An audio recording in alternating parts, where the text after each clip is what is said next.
Mga pagbasa ng mga salita ng makapangyarihang Diyos. Ang mga responsibilidad ng mga leader at manggagawa. Ang mga responsibilidad ng mga leader at manggagawa. Ika-4. Ika-5 item. Panatilihing mayroong napapanahong kaalaman at pangunawa tungkol sa estado at pag-usad ng bawat item ng gawain at magawang agarang lutasin ang mga problema, itama ang mga paglihis at remedyohan ang mga kapintasan sa gawain nang sa gayon ay maayos itong makausad. Ang pagbabahaginan ngayon ay tungkol sa ika-5 responsibilidad ng mga leader at manggagawa. Panatilihing mayroong napapanahong kaalaman at pangunawa tungkol sa estado at pag-usad ng bawat item ng gawain at magawang agarang lutasin ang mga problema, itama ang mga paglihis at remedyohan ang mga kapintasan sa gawain nang sa gayon ay maayos itong makausad. Tututukan natin ang responsibilidad na ito para himayin ang iba't ibang pagpapamalas ng mga huwad na leader, para makita kung tinutupad ng mga huwad na leader ang mga responsibilidad nila sa gawaing ito, at kung mahigpit nilang pinanghahawakan ang mga tungkulin nila at isinasakatuparan ng maayos ang gawain. Nagpapasasa sa kaginhawahan at hindi nakikibahagi ng malalim ang mga huwad na leader sa mga pinakamababang antas para maunawaan ang gawain. Unang binabanggit ng ika-5 responsibilidad ng mga leader at manggagawa ang panatilihing mayroong napapanahong kaalaman at pangunawa tungkol sa estado at pag-usad ng bawat item ng gawain. Ano ang tinutukoy ng estado ng bawat item ng gawain? Tinutukoy nito kung paano ang kasalukuyang kalagayan ng isang partikular na item ng gawain. Ano ang dapat maunawaan ng mga leader at manggagawa rito? Halimbawa, anong mga partikular na gampanin ang ginagawa ng mga tauhan? Anong mga aktibidad ang pinagkakaabalahan nila? Kung kinakailangan ba ang mga aktibidad na ito? Kung mga pangunahin at mahalagang gampanin ba ang mga ito? Kung gaano kahusay ang mga tauhang ito? Kung umuusad ba ng maayos ang gawain? Kung tumutugma ba ang bilang ng tauhan sa dami ng gawain? Kung nabigyan ba ng mga sapat na gampanin ang lahat? Kung may anumang mga kaso ba ng pagkakaroon ng napakaraming tauhan sa isang partikular na gampanin, kung saan may napakaraming tauhan para sa napakakaunting gawain at walang ginagawa ang karamihan ng tao, o mga kaso kung saan masyadong maraming gawain pero masyadong kaunti ang tauhan at nabibigo ang supervisor na epektibong magdirekta, na humahantong sa mababang kahusayan sa gawain at mabagal na pag-usad. Ang mga ito ang lahat ng sitwasyong dapat maunawaan ng mga leader at manggagawa. Dagdag pa rito, habang isinasakatuparan ang bawat item ng gawain, kung nagdudulot ang sino man ng mga kaguluhan at sabotahe, kung may sino mang pumipigil sa pag-usad o palihim na nagpapahina, kung may nangyayaring anumang uri ng pakikialam o pagpapabasta-basta, ang mga ito ay mga bagay rin na dapat maunawaan ng mga leader at manggagawa. Kaya paano sila magkakamit ng pagkaunawa sa mga isyong ito? Maaaring tumawag paminsan-minsan ang ilang leader para magtanong, "May pinagkakaabalahan ba kayo ngayon?" Kapag narinig ang kabilang partido na nagsasabing marami silang pinagkakaabalahan, maaari silang tumugon ng, Mabuti. Basta't may pinagkakaabalahan kayo, magaan ang loob ko. Ano ang palagay ninyo sa paraang ito ng paggawa? Ano ang tingin ninyo sa tanong na ito? Isa ba itong mahalaga? Kinakailangang tanong na dapat itanong? Katangian ito ng gawain ng mga huwad na leader. Iniraraos lang nila ang gawain. Nasisiyahan sila sa paggawa ng kaunting paimbabaw na gawain para pagaanin ang konsensya nila ng kaunti, pero hindi sila nakatuon sa paggawa ng tunay na gawain, lalong hindi sila pumupunta sa mga pinakamababang antas sa bawat pangkat para unawain ang kasalukuyang estado ng gawain. Halimbawa, kung angkop ba ang mga pagsasaayos ng tauhan, paano isinasagawa ang gawain? Kung may lumitaw ba na anumang mga problema? Ang mga tunay na isyu na ito ay hindi inuusisa ng mga huwad na leader na sa halip ay naghahanap ng isang di napapansing lugar para kumain, uminom at magpakasaya ng hindi tinitiis ang kalupitan ng hangin o araw. Nagpapadala lang sila ng mga liham o may nag-uusisa para sa kanila paminsan-minsan. Iniisip na maituturing na ito na paggawa ng trabaho nila. Higit pa rito, maaaring hindi sila makita ng mga kapatid sa loob ng 10 araw o kalahating buwan. Kapag tatanungin ang mga kapatid, ano ba ang pinagkakaabalahan ng leader ninyo? Gumagawa ba siya ng konkretong gawain? Ginagabayan ba niya kayo at nilulutas ang mga problema? Tutugon sila. Huwag mo nang itanong. 1 buwan na naming hindi nakikita ang leader namin. Simula noong huling pagtitipon na idinaos niya para sa amin, hindi pa siya kailanman dumaan ulit at ngayon ay marami kaming problema nang walang sino man ang tumutulong sa aming lutasin ang mga ito. Walang ibang paraan. Ang supervisor ng pangkat namin at ang mga kapatid ay kailangang magtipon-tipon para magdasal at maghanap ng mga prinsipyo para mag-usap at magtulungan sa gawain. Hindi epektibo rito ang leader.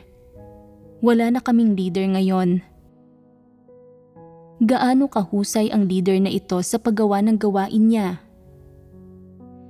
Tatanungin ng ang itaas ang leader na ito. Nang matapos ang huling pelikula, nakatanggap ka ba ng anumang bagong script? Anong pelikula ang ginagawa mo ngayon? Kumusta ang pag-usad ng gawain? Tutugon ang leader. Hindi ko alam.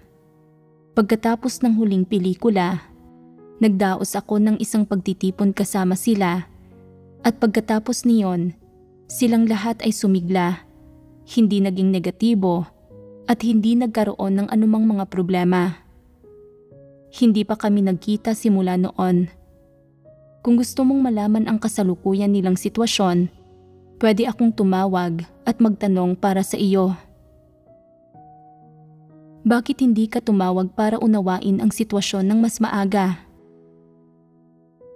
Kasi masyado akong maraming pinagkakaabalahan. Dumadalo sa mga pagtitipon kung saan-saan. Hindi pa nila panahon.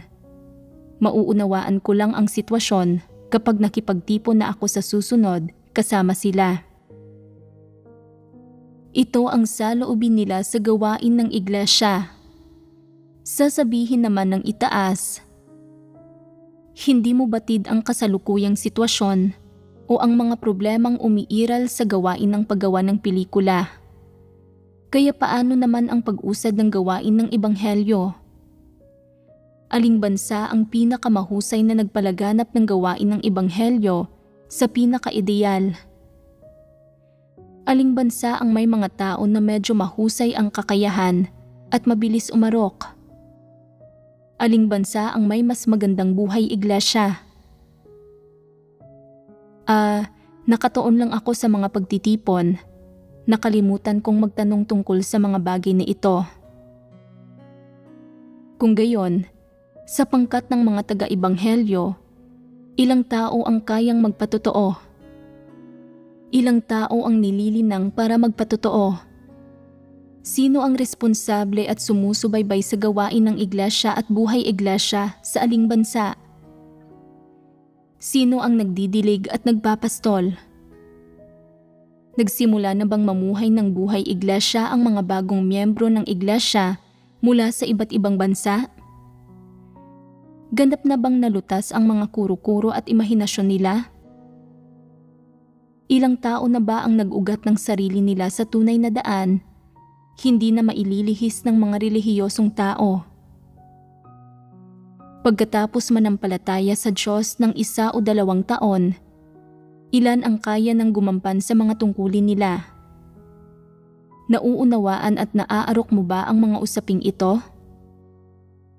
Kapag lumilitaw ang mga problema sa gawain, sino ang makakalutas sa mga ito? Sa pangkat ng mga taga-ibanghelyo, aling grupo o mga individual ang responsable sa gawain nila at may mga aktwal na resulta? Alam mo ba? Hindi ko alam. Kung gusto mong malaman, pwede akong magtanong para sa iyo. Kung hindi ka naman nagmamadali, magtatanong ako kapag may oras ako. May pinagkakaabalahan pa ako. Gumawa ba ang leader na ito ng anumang konkretong gawain? Hindi ko alam ang sinasabi niya sa lahat ng bagay. Nagtatanong lang siya tungkol sa mga bagay-bagay sa sandaling tinatanong siya. Kung gayon, ano ang pinagkakaabalahan niya? Kahit aling pangkat ang puntahan niya para sa mga pagtitipon o para suriin ang gawain, nabibigo siyang tukuyin ang mga problema sa gawain at hindi niya alam kung paano lutasin ang mga ito. Kung hindi mo agarang nakikilatis ang mga kalagayan at karakter ng iba't ibang tao, hindi ba't kahit papaano ay dapat mong subaybayan, unawain at arukin ang mga isyong umiiral sa gawain? Kung anong gawain ang kasalukuyang ginagawa at kung hanggang sa anong yugto ito umusad? Gayunpaman, hindi kayang gawin ng mga huwad na leader maging ang ganito man lang karami. Hindi ba sila bulag? Kahit na pumunta sila sa iba't ibang pangkat sa loob ng iglesia para subaybayan at suriin ang gawain, hindi talaga nila nauunawaan ang totoong sitwasyon. Hindi nila kayang tukuyin ang mga pangunahing problema at kahit na makahanap sila ng ilang problema, hindi nila kayang lutasin ang mga ito. May isang pangkat ng mga gumagawa ng pelikula na naghahandang kunan ang isang uri ng napakamapanghamong pelikula na hindi nila kailanman sinubukan noon. Kung angkop ba silang simulan ang script ng pelikulang ito, kung may kapabilidad ba ang direktor at ang buong tauhan na tapusin ang gawaing ito, hindi batid ng leader nila ang mga sitwasyong ito. Sinabi lang niya, "Sinimulan niyo ang isang bagong script. Kung gayon, sige at kunan ninyo ito. Susuportahan at susubaybayan ko kayo. Gawin ninyo ang lahat ng makakaya ninyo at kapag may umusbong na mga problema, magdasal kayo sa Diyos at lutasin ninyo ang mga iyon ayon sa mga salita ng Diyos." At saka siya umalis. Hindi makita o matukoy ng leader na ito ang anuman sa umiiral na mga problema. Magagawa ba ng maayos ang gawain ng ganito? Pagkatapos tanggapin ng pangkat ng mga gumagawa ng pelikula ang script na ito, madalas na sinusuri ng direktor at ng mga miyembro ng pangkat ang banghay at pinag-uusapan ang mga kasuotan at pagbabalangkas, pero wala silang ideya kung paano kukunan ang pelikula. Hindi sila opisyal na makapagsimula sa paggawa. Hindi ba't ito ang kasalukuyang kalagayan? Hindi ba't ang mga ito ang umiiral na mga problema? Hindi ba't ang mga isyong ito ang dapat lutasin ng leader? Ginugol ng leader ang bawat araw sa mga pagtitipon. Walang mga tunay na problema ang nalutas pagkatapos ng maraming araw ng mga pagtitipon at hindi pa rin makausad ng normal ang paggawa ng pelikula. Nagkaroon ba ng anumang epekto ang leader? Sumigaw lang siya ng mga slogan para magpalakas ng loob. Hindi tayo pwedeng umupo ng walang ginagawa. Hindi tayo pwedeng nakaasa sa sambahayan ng Diyos. Pinangaralan pa nga niya ang mga tao. Wala kayong konsensya. Umaasa sa sambahayan ng Diyos nang walang anumang pakiramdam. Wala ba kayong kahihiyan? Pagkatapos niyang sabihin ito, nakaramdam ng kaunting pagkapahiya ang konsensya ng lahat. Oo, umuusad ng napakabagal ang gawain at kumakain pa rin kami ng 3 beses sa isang araw ng ganito. Hindi ba't pagiging palaasa sa iba ito? Wala pa talaga kaming nagagawang anumang gawain. Kung gayon, sino ang lulutas sa mga problemang ito na lumilitaw sa gawain? Hindi namin kayang lutasin ang mga ito kaya nagtatanong kami sa leader. Pero sinasabi lang sa amin ng leader na magdasal ng masigasig, magbasa ng mga salita ng Diyos at magtulungan ng nagkakaisa nang hindi nakikipagbahaginan kung paano dapat lutasin ang mga problemang ito. Araw-araw na nagdaraos ng mga pagtitipon ang leader sa opisina pero hindi talaga nalulutas ang mga problemang ito. Kalaunan, nanlamig ang pananalig ng ilang tao at nasiraan sila ng loob dahil hindi nila nakita ang 100 pasulong at hindi nila alam kung paano umusad sa paggawa ng pelikula. Inilagay nila ang huling pag-asa nila sa leader. Umaasang kaya niyang lutasin ang ilang aktwal na problema. Pero aba, talagang bulag ang leader na ito. Hindi inaaral ang propesyon ni hindi nakikipagbahaginan, nagtatalakay o naghahanap sa mga nakakaunawa rito. Madalas siyang humahawak ng isang aklat ng mga salita ng Diyos at sinasabi, "Nagbabasa ako ng mga salita ng Diyos para sa espiritual na debosyon. Sinasangkapan ko ang sarili ko ng katotohanan. Walang manggugulo sa akin. Abala ako." Kalaunan, parami ng parami ang mga problemang naipon, humahantong sa isang bahagyang pagkaparalisado ng kalagayan ng gawain, pero iniisip pa rin ng huwad na leader na mahusay niyang ginagawa ang gawain. Bakit ganoon?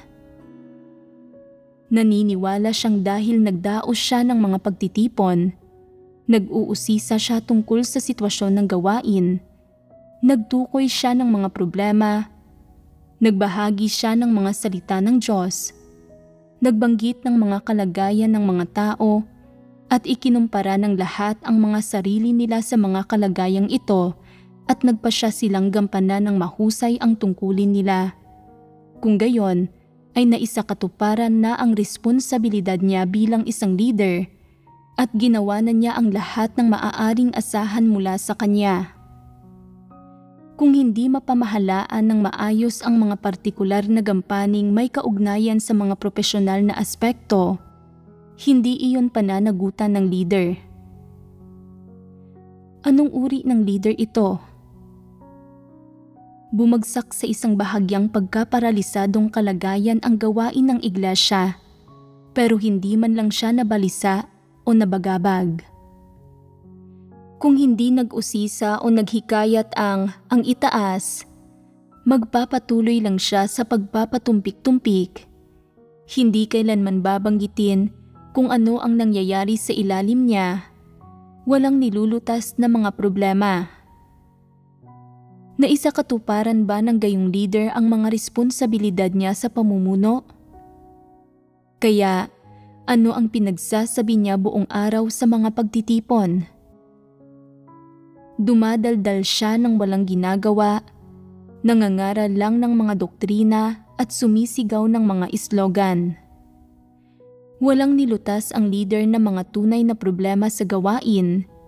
Hindi niya nilutas ang mga pabasta-basta at negatibong kalagayan ng mga tao, at hindi niya alam kung paano lutasin ang mga isyu sa gawain ng mga tao ayon sa mga katotohanang prinsipyo. Dahil dito, huminto ang buong proyekto at walang nakikitang pag-usad sa loob ng mahabang panahon. Pero hindi man lang nabalisa ang leader. Hindi ba't isa itong pagpapamalas ng mga huwad na leader na hindi gumagawa ng tunay na gawain? Ano ang diwa ng pagpapamalas na ito ng mga huwad na leader? Hindi ba't isa itong malubhang pagpapabaya sa responsibilidad? Ang pagiging labis na pabaya sa gawain ng isang tao, nabibigong isakatuparan ang mga responsibilidad niya. Ito mismo ang ginagawa ng mga huwad na leader. Nananatili ka sa opisina para lang iraos ang gawain, hindi naglulutas ng mga tunay na problema. Nananatili ka sa opisina para lang dayain ang mga tao nang hindi gumagawa ng anumang tunay na gawain. Kahit na nananatili ka pa roon sa lahat ng oras, walang anumang matatapos. Iba't ibang problema ang lumilitaw sa gawain at kasama ang mga propesyonal na aspekto. Ilan sa mga ito ay kaya mong lutasin pero hindi mo ginagawa. Isa na itong malubhang pagpapabaya sa responsibilidad. Dagdag pa rito, bulag ka kapwa sa iyong mga mata at sa iyong isipan. Minsan, kapag nakakatuklas ka ng mga problema, hindi mo makilatis ang diwa ng mga ito. Hindi mo malutas ang mga ito, pero nagkukunwari kang kaya mong pangasiwaan ang mga ito. Pilit na nakakapit habang tahasang tumatanggi na makipagbahaginan o magkonsulta sa mga nakakaunawa sa katotohanan at hindi rin nag-uulat o naghahanap mula sa ang itaas. Bakit ganito? Takot ka bang mapungusan? Takot na malaman ng ang itaas ang katotohanan tungkol sa iyo at tanggalin ka? Hindi ba't pagtutuon ito sa katayuan nang hindi itinataguyod ang gawain ng sambahayan ng Diyos sa kaliit-liitan? Sa ganitong uri ng mentalidad, paano mo magagawa ang tungkulin mo ng maayos? Kahit ano pang mahalagang gawain ang ginagawa ng isang leader o manggagawa, at kahit ano pa ang kalikasan ng gawaing ito, ang numero 1 niyang prioridad ay unawain at arukin kung kumusta na ang gawain. Dapat naroroon mismo siya upang magsubaybay sa mga bagay-bagay at magtanong, upang siya mismo ang makakuha ng impormasyon. Hindi siya dapat umasa lang sa mga usap-usapan o makinig lang sa mga ulat ng ibang tao. Sa halip, dapat maobserbahan mismo ng kanyang mga mata ang sitwasyon ng mga tauhan at kung kumusta ang pag-usad ng gawain at unawain kung anong mga problema ang mayroon.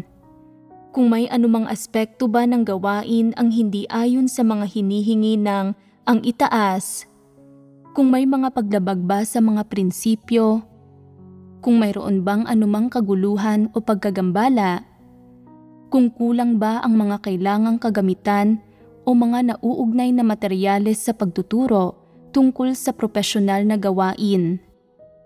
Dapat alam niya ang lahat ng ito. Kahit gaano pa karaming ulat ang pakinggan niya, o kahit gaano pa karami ang mahinuhan niya mula sa mga sabi-sabi, wala sa mga ito ang makakatalo sa personal na pagbisita. Mas tumpak at maaasahan kung makikita niya ang mga bagay-bagay sa sarili niyang mga mata. Sa sandaling pamilyar na siya sa lahat ng aspekto ng sitwasyon, magkakaroon siya ng malinaw na ideya sa kung ano ang nangyayari. Lalo nang dapat ay mayroon siya ng isang malinaw at tumpak na pagkaarok sa kung sino ang may mahusay na kakayahan at karapat-dapat na linangin, dahil ito lang ang magpapahintulot sa kanya na tumpak na linangin at gamitin ang mga tao na siyang napakahalaga para magawa ng mga leader at manggagawa ang gawain nila ng mahusay. Ang mga leader at manggagawa ay dapat may landas at mga prinsipyo sa kung paano maglilinang at magsasanay ng mga taong may mahusay na kakayahan. Dagdag pa rito, dapat may pagkaarok at pagkaunawa sila sa iba't ibang uri ng problema at paghihirap na umiiral sa gawain ng iglesia, at alam nila kung paano lutasin ang mga ito, at dapat may sarili rin silang mga ideya at mungkahi kung paano mapapausad ang gawain o ang mga plano para sa pag-usad nito sa hinaharap. Kung malinaw silang nakapagsasalita tungkol sa gayong mga bagay ng walang kahirap-hirap, nang walang anumang pagdududa o agam-agam, lalong magiging mas madaling isagawa ang gawain. At sa paggawa sa ganitong paraan, maisa sa katuparan ng isang leader ang mga responsibilidad niya, hindi ba? Dapat batid nilang mabuti kung paano lutasin ang mga isyu sa gawaing nabanggit sa itaas, at dapat nilang pagnilayan ng madalas ang mga bagay na ito.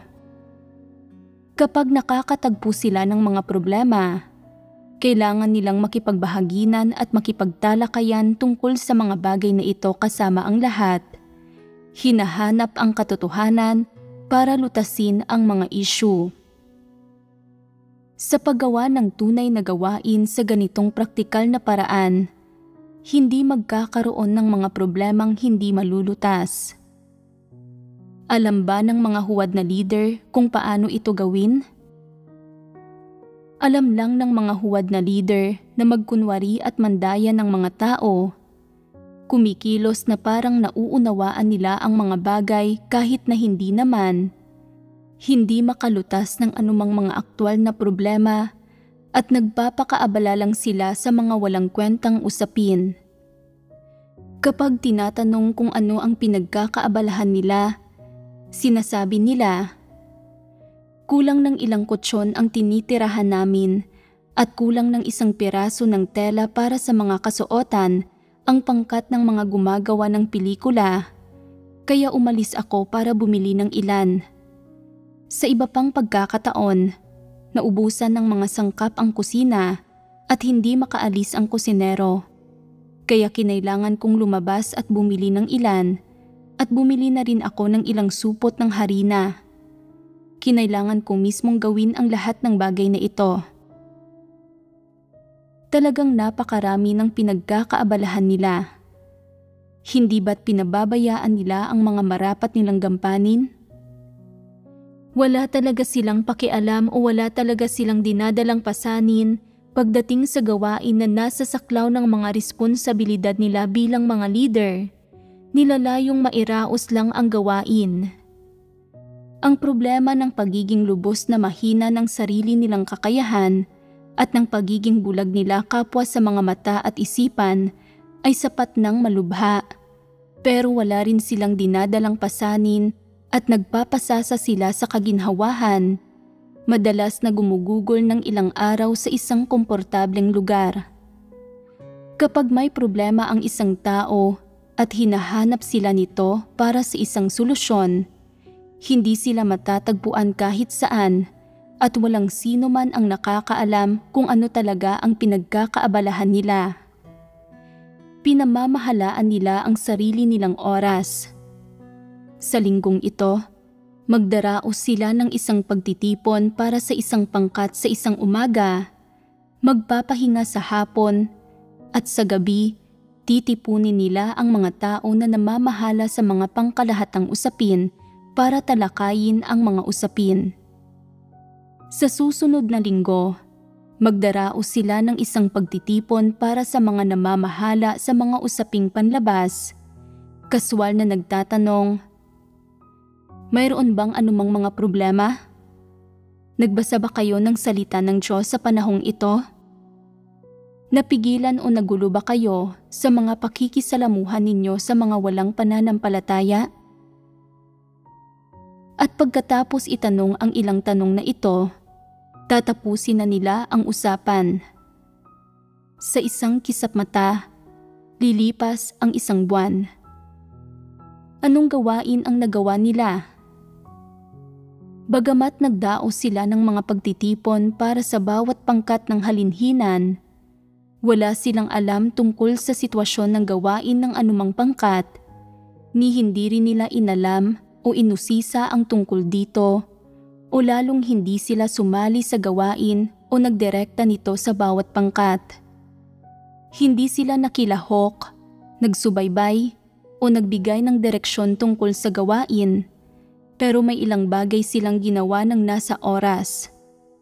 Pagkain sa takdang oras, pagtulog sa takdang oras, at pagdaos ng mga pagtitipon sa takdang oras. Lubos na regular ang buhay nila. Inaalagaan nila ng mabuti ang sarili nila, pero ang paggampan nila sa gawain ay hindi abot sa pamantayan. Hindi isinasakatuparan ng ilang leader ang anumang mga responsibilidad ng mga leader at manggagawa. Hindi ginagawa ang mahalagang gawain ng iglesia, pero sa halip ay nagtutuon lang sa ilang di mahalagang pangkalahatang usapin. Dalubhasa sila sa pamamahala sa kusina, palaging nagtatanong, "Ano ang kakainin natin ngayon? Mayroon pa ba tayong mga itlog? Gaano karaming karne ang natitira? Kung ubos na ito, bibili ako ng ilan." Itinuturing nila ang gawain sa kusina bilang lubhang mahalaga. Gumagala-gala sa kusina ng walang dahilan. Palaging nag-iisip tungkol sa pagkain ng mas maraming isda, mas maraming karne, mas nagpapasasa, kumakain ng walang anumang mga pagkabagabag. Habang ang mga tao sa bawat pangkat ay abala sa paggawa, tinututukan ang maayos na paggampan sa mga tungkulin nila. Nakatuon lang ang mga leader na ito sa pagkain ng mabuti, namumuhay ng isang lubos na komportableng buhay. Simula noong naging mga leader sila, hindi lang sa wala silang pakialam sa gawain ng iglesia at umiiwas sa anumang puspusang pagsisikap, kundi inaalagaan din nila ang sarili nila para panatilihing bilugan at malarosas ang pisngi nila. Ano ang ginagawa nila araw-araw? Abala sila sa ilang gawain sa pangkalahatang usapin, sa ilang di mahalagang usapin, hindi gumagawa ng maayos ng anumang tunay na gawain o lumulutas ng anumang mga tunay na problema. Pero hindi sila nakakaramdam ng pagsisisi sa puso nila. Hindi gumagawa ng pangunahing gawain ng iglesia ang lahat ng huwad na leader, ni hindi sila lumulutas ng anumang mga tunay na problema. Matapos nilang maging mga leader, iniisip nila, "Kailangan ko lang maghanap ng ilang tao para gawin ang partikular na gawain, at sa gayon ay hindi ko na mismo ito kailangang gawin." Naniniwala sila na sa sandaling nagsaayos na sila ng mga supervisor para sa bawat item ng gawain, wala na sila mismong maiiwang gagawin. Naniniwala silang paggawa ito ng gawain ng pamumuno at sa gayon ay may karapatan silang tamasahin ang mga pakinabang ng katayuan nila. Hindi sila nakikilahok sa anumang tunay na gawain, hindi nagsusubaybay o nagbibigay ng direksyon, at hindi sila nagsasagawa ng mga investigasyon o pagsasaliksik para malutas ang mga problema. Isinasakatuparan ba nila ang mga responsibilidad ng isang leader? Magagawa ba ng maayos ang gawain ng iglesia sa ganitong paraan? Kapag nagtatanong ang itaas sa kanila para kumustahin ang gawain, sinasabi nila, normal ang lahat ng gawain ng iglesia. May isang supervisor na nangangasiwa sa bawat item ng gawain. Kung tatanungin pa tungkol sa kung may anumang mga problema sa gawain, itinutugon nila, hindi ko alam. Wala sigurong anumang mga problema. Ito ang saloobin ng mga huwad na leader sa gawain nila. Bilang isang leader, nagpapakita ka ng ganap na pagiging iresponsable sa gawaing itinalaga sa iyo. Iniaatas ang lahat ng ito sa iba nang walang pagsubaybay, mga pag-usisa o pagtulong sa paglutas ng mga problema mula sa panig mo. Nakaupo ka lang na parang walang pakialam na tagapag-utos. Hindi ba't nagiging pabaya ka sa responsibilidad mo? Hindi ba't kumikilos ka na parang isang opisyal? Hindi gumagawa ng anumang partikular na gawain, hindi sumusubaybay sa gawain, hindi nilulutas ang mga tunay na problema. Hindi ba't ang gayong mga leader ay pirasong pandekorasyon lang? Hindi ba't mga huwad na leader sila? Ito ang perpektong halimbawa ng isang huwad na leader. Ang gawain ng isang huwad na leader ay ang dumaldal lang ng dumaldal at ang maglabas ng mga utos ng hindi talaga nakikilahok o nagsusubaybay sa gawain, ni hindi naghahanap o tinutukoy ang mga problemang nakapaloob sa gawain. Kahit na natukoy ang mga problema, hindi niya nilulutas ang mga ito. Kumikilos lang siya bilang isang walang pakialam na tagapag-utos. Iniisip na iyon ang bumubuo sa paggawa ng gawain. Gayunpaman, hindi man lang nababagabag ang konsensya niya sa ganitong paraan ng pamumuno. Komportable siyang namumuhay araw-araw at masaya siya sa lahat ng oras. Paanong kaya pa rin niyang ngumiti? May natuklasan akong isang katunayan. Ang gayong mga tao ay ganap na walang kahihiyan. Wala silang ginagawang aktwal na gawain bilang isang leader. Nagsasaayos lang sila ng ilang tao na gagawa ng mga gampanin at itinuturing itong tapos na. Hindi ninyo sila makikita kailanman sa lugar ng gawain. Wala silang ideya tungkol sa pag-usad o sa mga resulta ng gawain ng iglesia, pero iniisip pa rin nilang may kakayahan sila at pasok sila sa pamantayan bilang isang leader. Ito ang perpektong halimbawa ng isang huwad na leader. Walang ginagawang anumang aktwal na gawain. Walang pasanin ang mga huwad na leader para sa gawain ng iglesia. Hindi sila nag-aalala o nababalisa gaano man karaming problema ang lumilitaw. Nasisiyahan na sila sa paggawa lang ng ilang pangkalahatang usapin at sa gayon ay iniisip nilang gumawa na sila ng aktwal na gawain. Paano man ilantad ng ang itaas ang mga huwad na leader, hindi sumasama ang loob nila, ni hindi nila nakikita ang sarili nila sa paglalantad. Wala silang anumang pagninilay sa sarili o pagsisisi. Hindi ba't walang konsensya at katwiran ang gayong mga tao? Kaya ba ng isang taong tunay na may konsensya at katwiran na tratuhin ang gawain ng iglesia sa ganitong paraan? Tiyak na hindi. Sa pangkalahatan, ang mga tao na may kahit katiting na konsensya at katwiran, kapag naririnig ang paglalantad ng iba't ibang pagpapamalas ng mga huwad na leader at ikinukumpara ang sarili nila sa mga paglalarawang ito, ay makakakita sa mas malaki o mas maliit na antas na may isang bagay sa sarili nila sa mga paglalarawang ito. Mamumula ang mga mukha nila, hindi sila mapapalagay, Hindi mapapakali ang mga puso nila. Nakakaramdam ng utang na loob sa Diyos at palihim silang magkakaroon ng kapasyahan. Noong nakaraan, nagpasasa ako sa mga kaginhawahan ng laman. Hindi ko ginawa ng maayos ang gawain ko. Hindi ko isinakatuparan ang mga responsibilidad ko. Hindi ako gumawa ng tunay na gawain. Naging mangmang ako kapag tinatanong. Palaging gustong umiwas sa responsibilidad at palaging nagkukunwari. Natatakot na sa sandaling makita ng iba kung ano talaga ang nangyayari sa akin.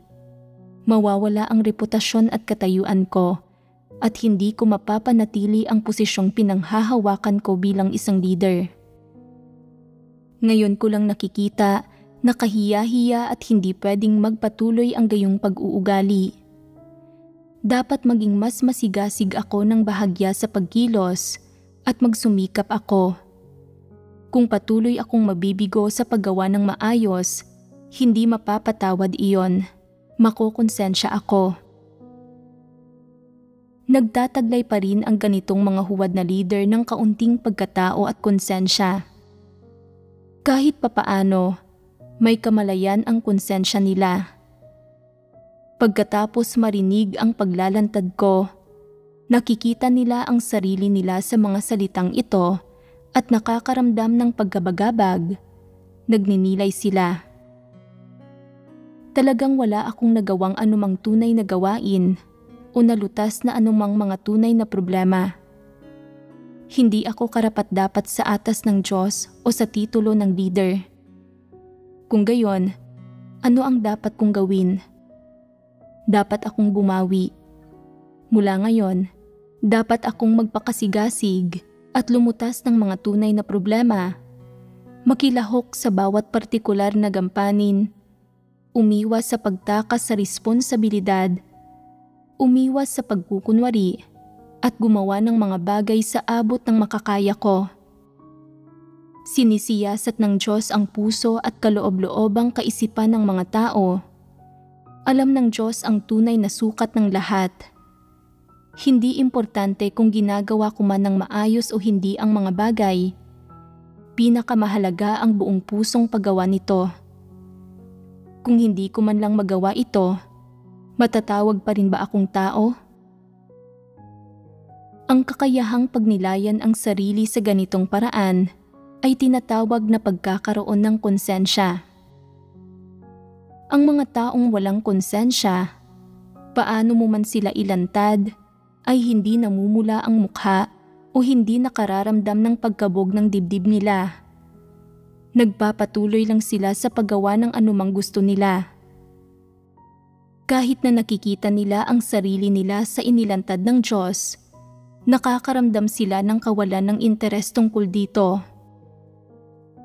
Hindi naman nabanggit ang pangalan ko. Iniisip nila. Bakit dapat akong matakot? Mahusay ang kakayahan ko, may talento ako. Kung wala ako, walang kayang gawin ang sambahayan ng Diyos. Ano naman kung hindi ako gumagawa ng anumang tunay na gawain? Hindi ako mismo ang gumagawa nito, pero ipinapagawa ko naman sa iba. Kaya natatapos pa rin naman ang gawain, hindi ba?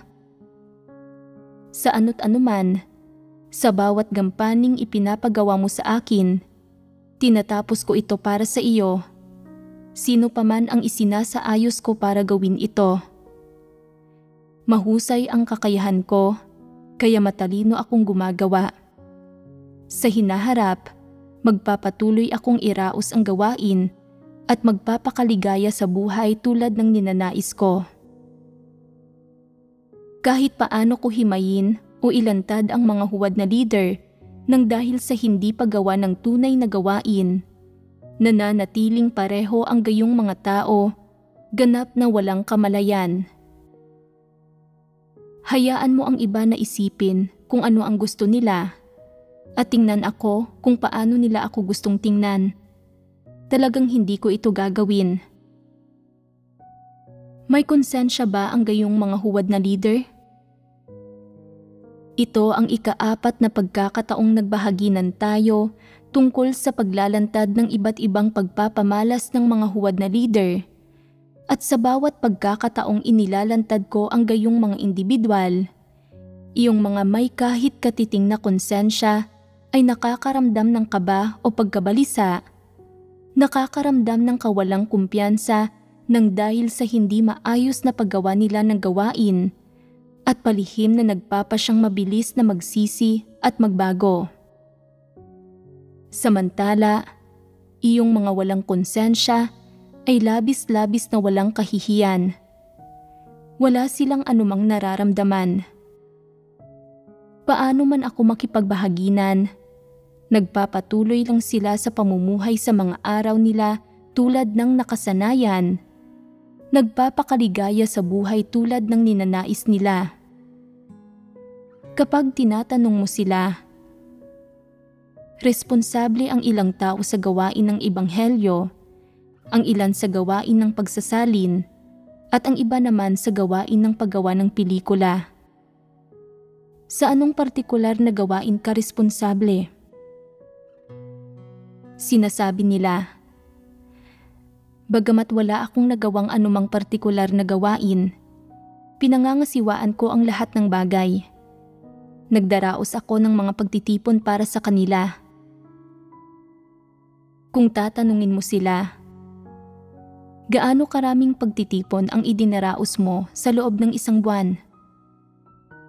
Tutugon sila, sa pinakamababa, isang malaking pagtitipon sa isang buwan at isang maliit kada 2 linggo.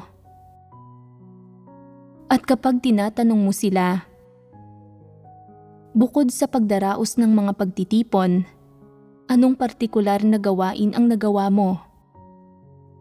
Tutugon sila, dahil napakaabala ko sa mga pagtitipon, anong partikular na gawain ang magagawa ko? Bukod pa rito, napakalawak ng saklaw ng pinamamahalaan ko, wala akong oras para sa partikular na gawain. Pakiramdam ng mga huwad na leader na ito, naganap silang nasa tama.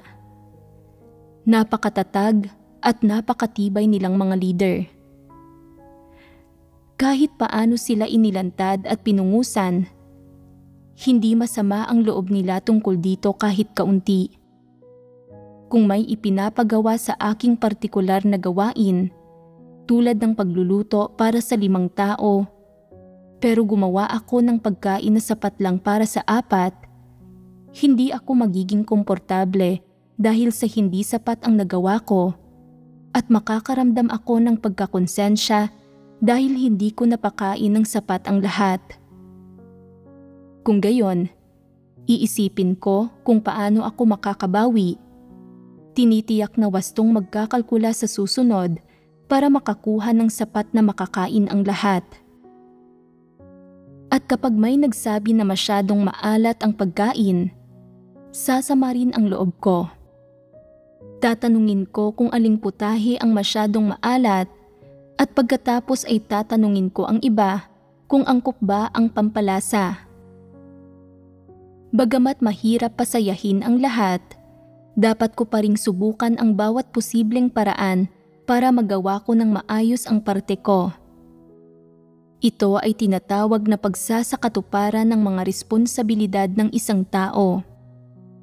Ito ang katwirang dapat taglayin ng mga tao. Dapat mong isakatuparan palagi ang mga responsibilidad mo. Anuman ang gawain, dapat may partisipasyon ka mismo rito.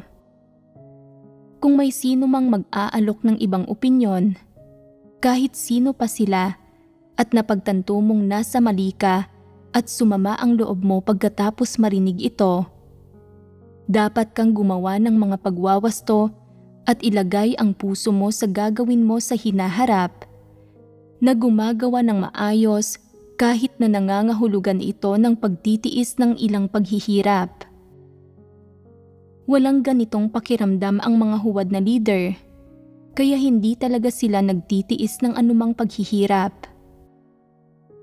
Pagkatapos marinig ang mga katunayang ito tungkol sa paglalantad ng mga huwad na leader, Wala silang anumang nararamdaman.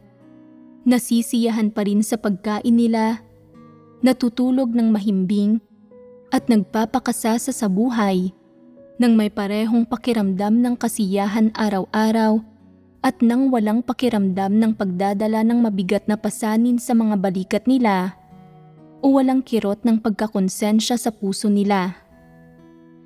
Anong uri ng mga tao ang mga ito?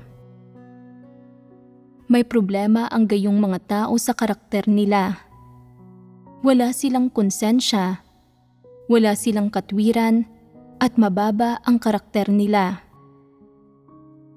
Sa kabila ng paglalantad sa iba't ibang pagpapamalas ng mga huwad na leader sa napakahabang panahon, kapwa mula sa isang positibong perspektiba, pagtutustos at pagbabahaginan, at mula sa isang negatibong perspektiba, paglalantad at paghihimay sa kanila, hindi pa rin makilala ng isang bahagi ng mga huwad na leader ang sarili nilang mga issue, ni hindi nila kailanman layong magnilay at magsisi. Kung walang anumang pangangasiwa o panghihimok mula sa ang itaas, iraraos pa rin nila ang gawain nila hanggat kaya nila nang hindi talaga nagbabago ng direksyon.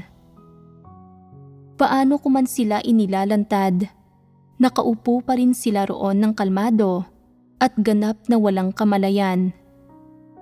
Hindi ba't masyado na talaga silang walang kahihiyan? Ang ganitong uri ng mga tao ay hindi angkop na maging mga leader o manggagawa. Sila ay may napakababang karakter na wala silang kahihiyan. Para sa mga normal na tao, maging ang marinig lang ang isang tao na banggitin ang kanilang mga pagkukulang, kapintasan, o anumang hindi angkop o salungat sa mga prinsipyo tungkol sa ginawa nila, hindi na bali ang partikular na mailantad, ay magiging mahirap para sa kanila na tiisin at makakaramdam sila ng sama ng loob at ng labis na kahihiyan at iisipin kung paano babaguhin at itatama ang mga sarili nila. Samantala, gumagawa ng ganap na gulo ang mga huwad na leader na ito sa gawain nila at namumuhay pa rin sila ng malinis ang konsensya, hindi nag-aalala o nababalisa at nananatiling ganap na walang kamalayan paano man sila nalantad. Naghahanap pa nga sila ng mga lugar na mapagtataguan at naghahanap ng libangan at palagi silang hindi makita kahit saan. Wala talaga silang kahihiyan.